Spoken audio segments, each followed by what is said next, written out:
약 20년 전에 이 대한민국을 뜨겁게 달구었던 영화가 한 편 있습니다. 이 영화로 전도연이라는 배우가 칸 영화제에서 여우주연상을 받기도 했습니다. 바로 영화 밀양인데요. 이 영화는 교회를 배경으로 하는 내용이 많이 담겨져 있어서 교회 안에서도 기독교계 안에서도 꽤 화제가 된 영화였습니다. 이 영화의 주요 갈등은 이렇습니다. 남편을 잃은 여자 이신애는 남편의 고향인 밀양으로 내려가서 정착하려고 하지만은 그곳에서 하나밖에 없는 소중한 아들을 잔혹한 살인범에게 잃게 됩니다. 그렇게 모든 것을 잃은 그 슬픔에 방황하다가 누군가의 전도로 교회를 나가게 됩니다. 신앙생활을 통해서 슬픔을 극복해 나가면서 마침내 하나님의 말씀에 따라서 살인범을 용서하기로 결심하고 어렵게 교도소로 찾아가게 됩니다. 살인범에게 죄 용서를 선언함으로 자신도 그 지옥 같은 고통에서 벗어나고자 했던 것이죠.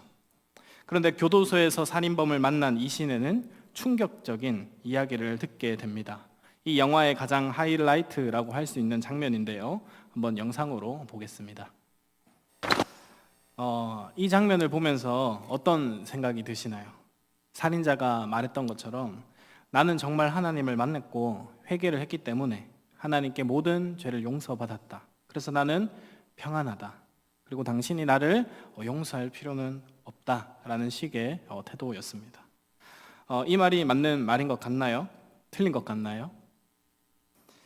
인간의 모든 죄는 예수님의 이름으로 회개를 하면은 하나님께서 다 용서를 해주시죠. 그러면 이제 맘 편하게 할렐루야 부르면서 기쁘게 살아가면 될까요? 제가 이렇게 묻는 걸 보면은 답이 아닌 것 같죠. 만약 이 영화의 이 살인범이 오늘 이 레위기의 말씀을 잘 알았더라면은, 특별히 오늘 본문의 속건제에 대해서 알았더라면은 결코 이렇게 말하지 못했을 겁니다. 우리는 오늘 속건제를 통해서 이 속건제의 정신, 그리고 예배의 정신, 하나님 앞에 우리가 어떻게 거룩한 예배자의 삶을 살아갈 것인지를 깨닫기를 소망합니다. 레위기 5가지 제사 중에 마지막 제사인 속건제에 이르렀습니다. 지난번 설교에서는 이 죄를 직접적으로 처리하는, 부정한 죄를 정결하게 처리하는 속죄제에 대해서 배웠습니다. 일반 제사였던 이 번제, 소제, 화목제는 의무로 드리는 제사가 아닌 자원에서 드리는 제사였다면은 특수 제사인 이 속죄제와 속건제는 반드시 드려야 하는 의무 제사라고 했습니다. 이 죄의 문제를 반드시 해결하고 하나님께 나아가야 했습니다. 심지어 부지 중에 지은 죄라고 할지라도, 고의로 지은 죄가 아니라고 할지라도 반드시 처리하고 지나가야 했습니다. 그래서 이 속죄제를 통해서 죄를 정결하게 하고 죄로 더럽혀진 이 성소를 씻어내므로 하나님과 화목할 수 있게 되었습니다.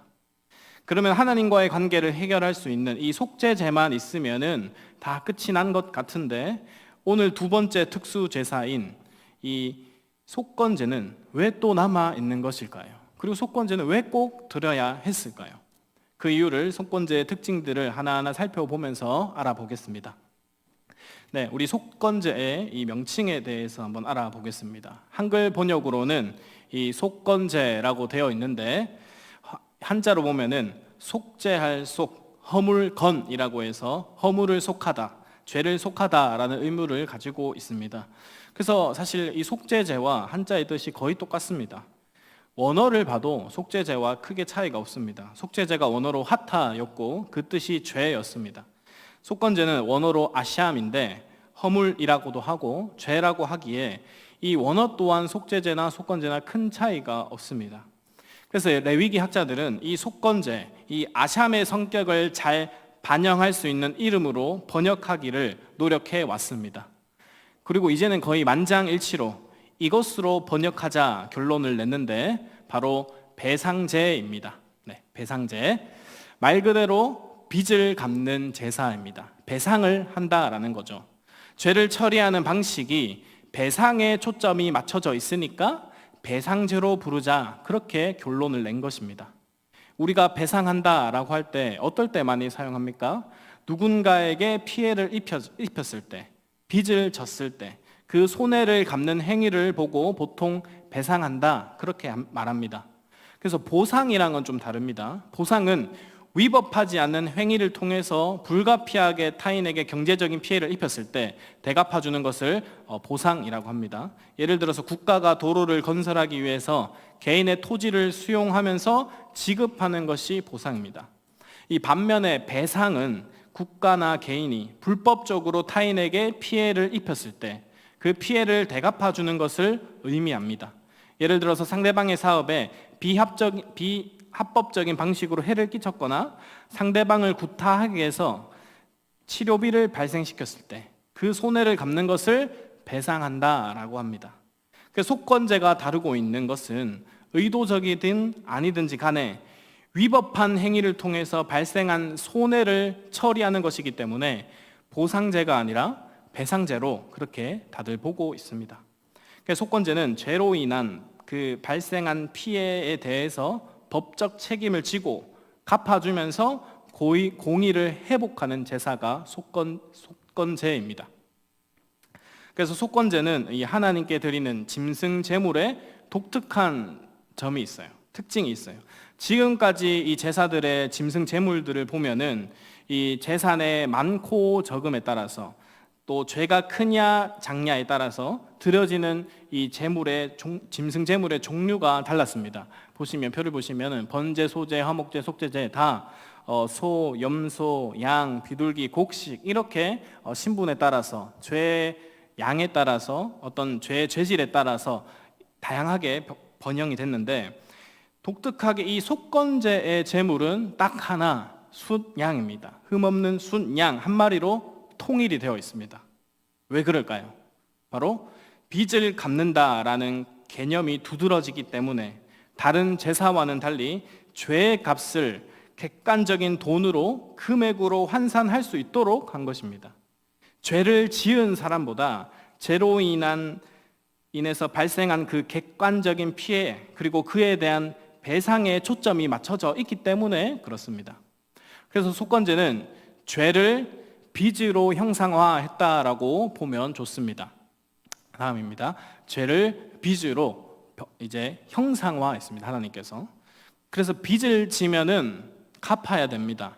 빚을 진 사람은 내가 기분이 안 좋다고 내 형편이 안 된다고 안 갚으면 안 됩니다. 어떻게 하든지 간에 그 법적 책임을 물어야 합니다. 빚을 갚아야 됩니다. 마찬가지로 죄가 그렇다라는 것입니다. 죄는 빚을 지는 것과 같기 때문에 반드시 이 죄를 갚아야 합니다. 죄의 대가를 지불해야 합니다. 속죄죄와 마찬가지로 결코 그냥 넘어갈 수 없는 것입니다. 반드시 처리해야 됐습니다.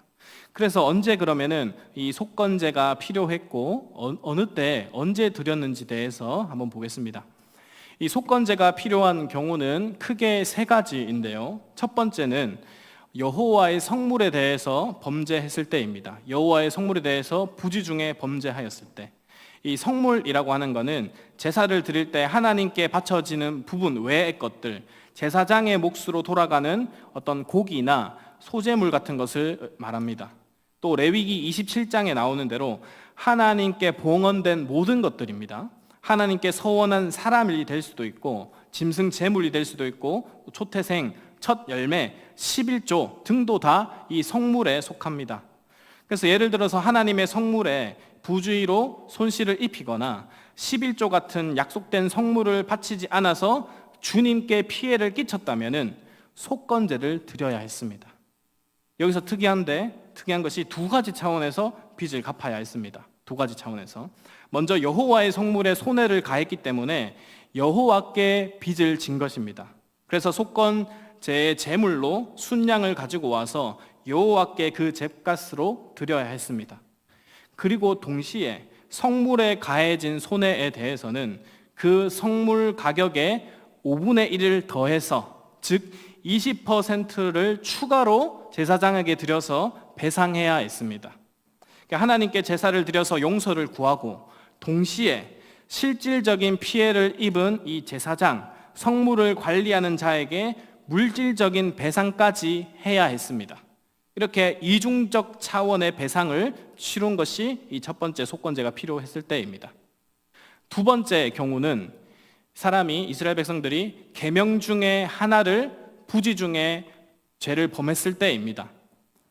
여기서도 좀 차이가 있는 게, 속죄제는 죄를 부지 중에 짓고 이후에 깨달았을 때, 깨닫게 되면은 속죄제를 드렸습니다. 그런데 이 속건제는 부지 중에 있다가 끝까지 깨닫지 못했을 때도 그 허물로 인해서 제물을 드려야 했습니다.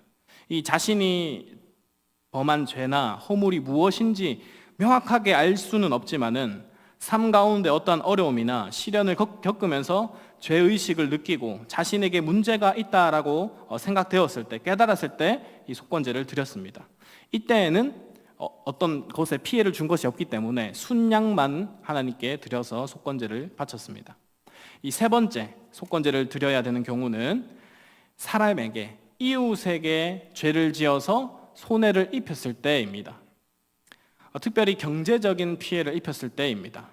구체적으로 어떤 피해들이냐, 하나님이 그 사례들을 하나하나 가르쳐 주셨습니다.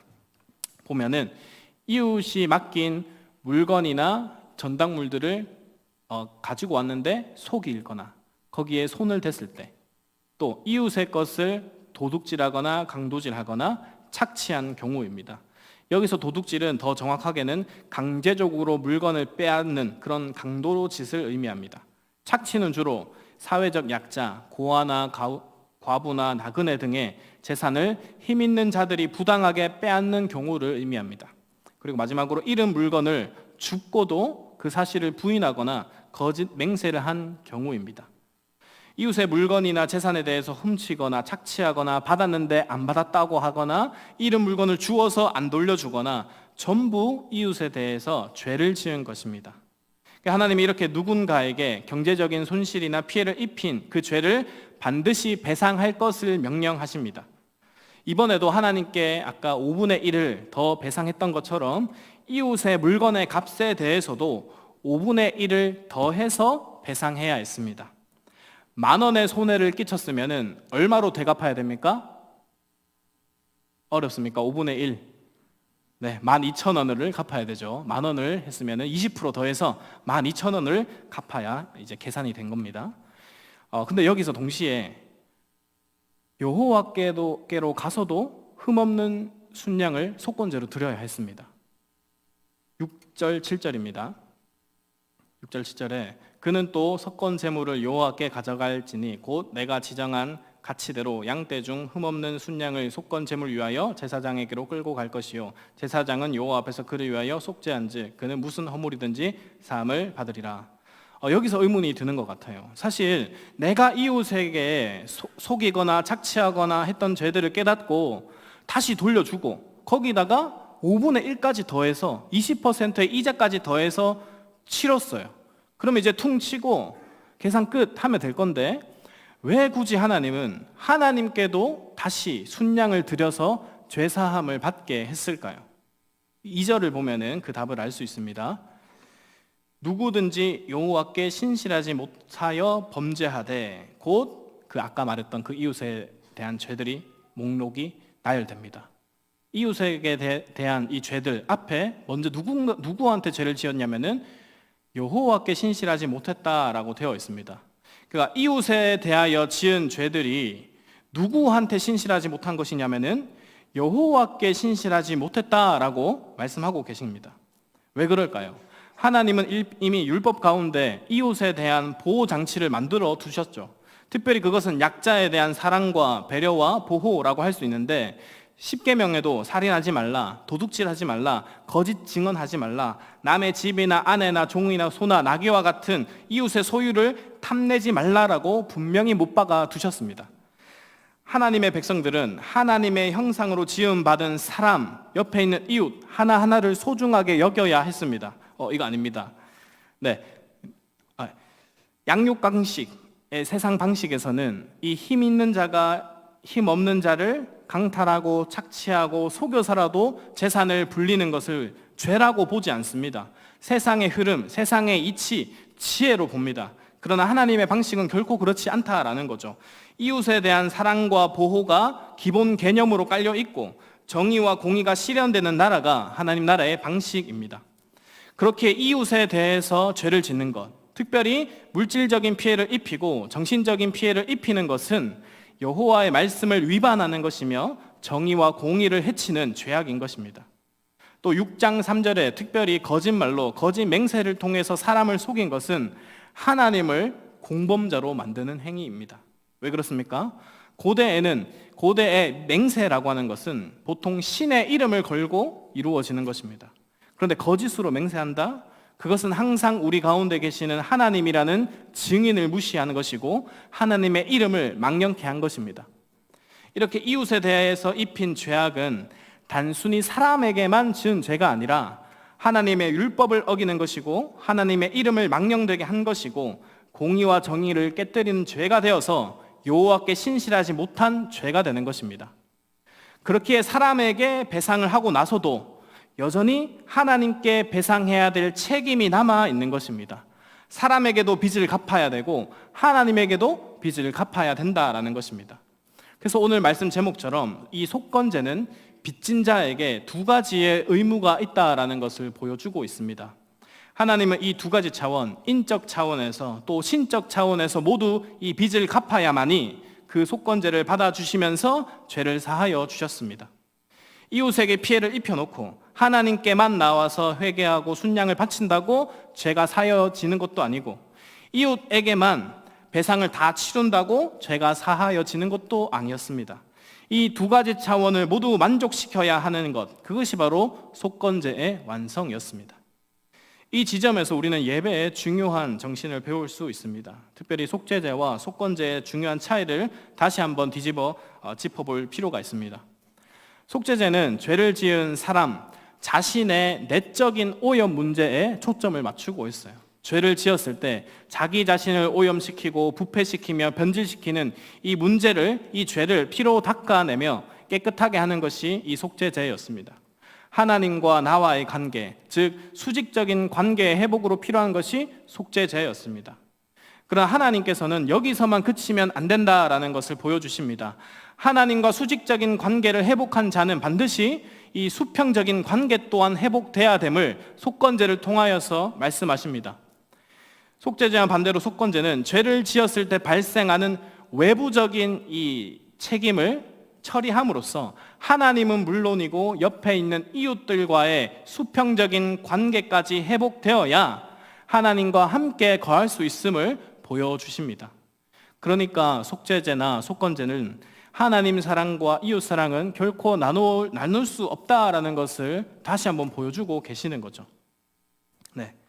이 속건제에는 이 5분의 1을 더해서 배상했던 또 다른 이유가 있습니다. 이것은 이전보다 더 나은 것으로 회복시켜 줘야 됨을 상징적으로 보여주는 것입니다. 5분의 1을 더하는 것은 이전보다 더 나은 것으로 회복시켜야 됨을 보여주는 것입니다. 또한 죄로 인해서 피해받은 대상에게 진정한 책임과 진정한 회개를 보여주면서 완전한 회복을 보여주는 상징이 이 5분의 1이었습니다. 그냥 내가 잘못했으니까 20% 더 얹어줄 테니 이거 먹고 떨어져가 아니라 하나님한테 내가 용서받았으니까 나는 더 이상 뭔가 할 책임이 없어가 아니라 나로 인해서 피해를 받은 하나님의 마음과 이웃의 마음에 대해서 나의 죄악들을 철저하게 회개하면서 그 마음들에 대한 빚을 갚아야 된다라는 것입니다. 피해를 입은 사람은 이 피해를 끼친 사람에게 분노를 느끼고 또 자신에게 피해를 입힌 이 가해자가 합당한 대가를 치러야 된다라고 생각을 합니다. 근데 사실 그것이 공의와 정의입니다. 뉴스를 보면은 피해자 가족들이 왜 그렇게 진실을 규명해 달라고 하고 가해자를 처벌해 달라고 울부짖을까요? 책임을 지는 사람이 없기 때문에, 그 책임에 대한 부분이 너무나 약하기 때문에 그 마음이, 상처받은 그 마음이 회복이 안 되고 위로가 되지 않는 것이죠. 속건제는 이 죄의 책임을 해소시킴으로 정의와 공의를 바로 잡으려는 하나님의 마음이 담겨져 있습니다. 그리고 동시에 가해자에게도 이 속건제를 통하여서 하나님과의 관계, 피해를 입힌 이웃과의 관계가 회복될 수 있는 길을 열어주심으로써 하나님이 궁극적으로 원하시는 나라와 예배가 무엇인지를 보여주셨습니다. 사실 우리는 더 이상 이 레위기에 나오는 제사들을 더 이상 드리지 않습니다. 특별히 이 속건제라고 하는, 이 배상제라고 하는 낯선 제사는 더더욱 드리지 않죠.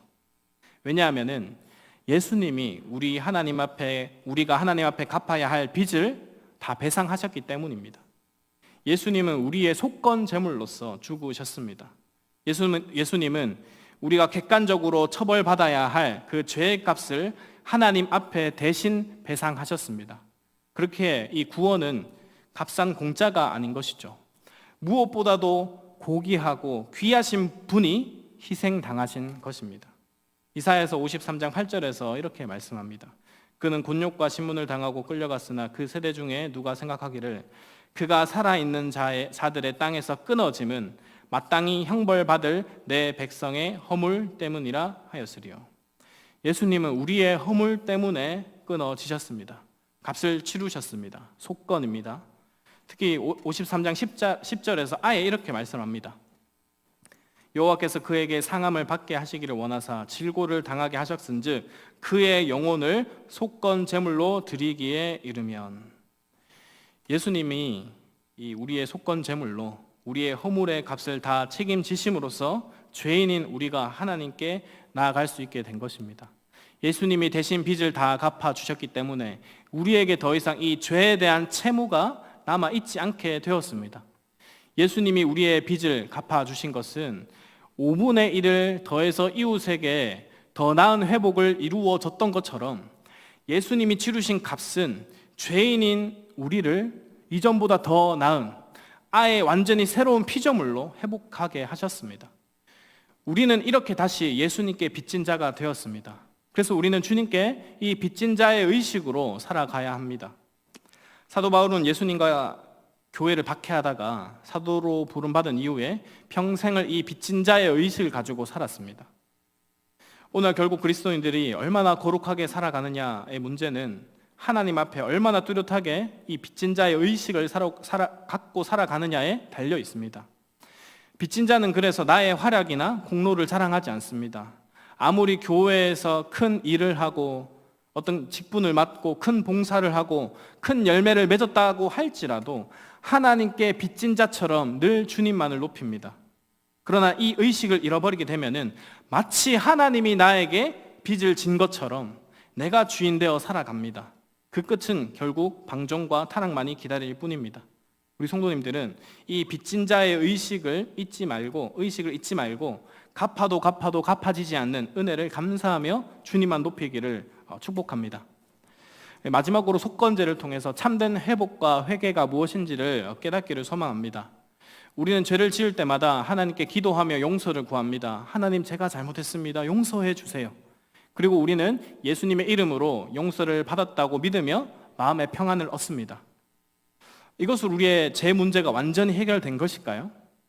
내가 혼자 하나님께 은밀하게 지은 죄는 그럴 수 있겠지만은 이웃에 대한 죄가 남아있는 경우가 많이 있습니다. 이웃에게 입힌 죄의 문제는 신적 차원과 인적 차원의 두 가지 의무를 다 갚아야 된다라고 했습니다.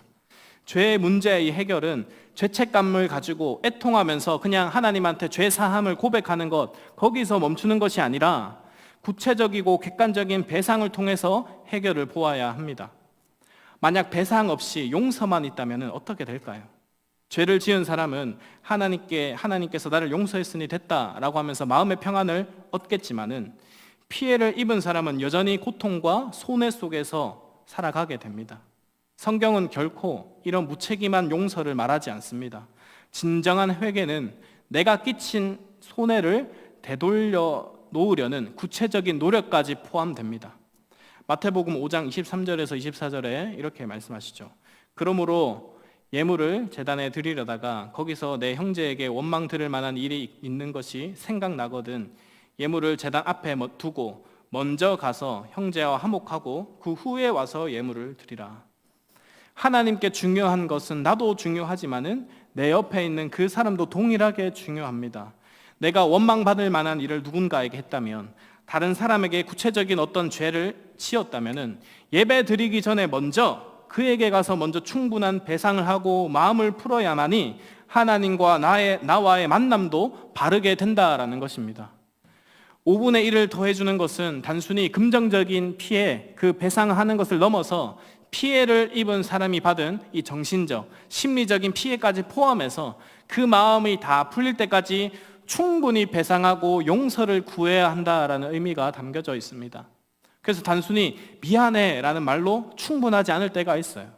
내가 하나님한테 회개하고 내가 너한테 미안해 했으면 됐지, 더 이상 네가 안 푸는 거는 네가 속 좁은 거야, 네 문제야 라고 할 수 없는 거죠. 그 받은 피해와 그 상처가 온전히 회복될 때까지 기다려주면서 계속해서 노력해야 되는 것이죠. 누가복음에서 삭개오가 이 속건제의 정신으로 회개에 합당한 열매를 맺었습니다. 세리로서 부당하게 세금을 착취했던 삭개오는 주님을 만나고 나서 이렇게 고백을 합니다. 내 소유의 절반을 가난한 자들에게 주겠사오며 만일 누구의 것을 속여 빼앗은 일이 있으면 내 갑절이나 갚겠나이다. 오늘 구약의 율법에 따른 20%, 5분의 1을 훌쩍 넘어서 4배나 갚겠다라고 하고 있는 것은 그가 진정으로 회개하고 이웃과의 관계를 회복하고자 하는 진정한 마음을 보여주는 증표입니다. 이게 바로 회개의 진정한 모습인 것이죠. 우리가 따르고 있는 웨스터민스터 신앙고백서 15장 6절을 보면은 회개에 대해서 이렇게 정리를 하고 있습니다. 제가 읽어드리겠습니다.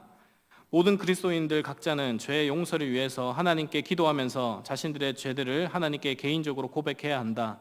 이렇게 기도하면서 죄를 고백하고 죄를 버릴 때에는 그는 하나님의 자비를 발견하게 될 것이다. 따라서 자신의 형제나 그리스도의 교회를 중상한 사람은 사적인 고백에 의해서든 공적인 고백에 의해서든 죄에 대해서 통회함으로 자신의 회개를 피해자들에게 알려야 하고, 참된 회개가 하나님께만 죄를 고백하는 것이 아니라 피해자에게까지 통회함으로 나아가라, 그렇게 적혀 있습니다. 이 부분을 조직신학자 학지는 이렇게 해석을 합니다. 잘못을 한 사람은 자신이 해를 끼친 사람에게 빚을 지고 있는 것이 분명하므로 그의 감정과 이익에 모든 가능한 배상을 해야 한다. 이 동일한 원칙은 기독교 공동체를 향해서도 마찬가지이다. 그의 감정과 이익에 모든 가능한 배상을 해야 한다. 이처럼 우리 신앙 고백서도 죄를 회개할 때는 단순히 하나님께만 고백하고 끝낼 것이 아니라 반드시 피해자에게 감정과 이익에 대한 가능한 한 배상을 할 것을 명하고 있습니다. 오늘 우리 한국교회가 놓치고 있는 부분이 이 지점인 것 같습니다. 하나님과 나와의 이 수직적인 관계에 대해서는 굉장히 많이 노력을 하고 시간도 드립니다. 이렇게 새벽 기도도 드리고 수요 예배도 드리고 금요 기도회도 드리고 개인적인 묵상까지 하면서 내 죄를 하나님께 고백하는 데에는 어려움을 크게 느끼지 않는 것 같아요. 그런데 반대로 이웃에게는 이 수평적인 관계에서는 좀 약한 것 같아요. 내가 죄를 지은 대상이 버젓이 내 옆에 있는데 내 배우자, 내 자녀들, 부모님, 또 직장 동료, 내 교회 식구들, 그들에게 분명히 내가 어떤 피해를 주고 상처를 입혔음에도 불구하고 우리는 너무 이 문제를 하나님에게로만 가져가서 하나님 용서해 주세요 하고 스스로를 용서해 버릴 때가 너무나 많이 있습니다. 그러니까 회개가 너무 쉽고 회개가 너무 가벼운 것이 된 것이죠.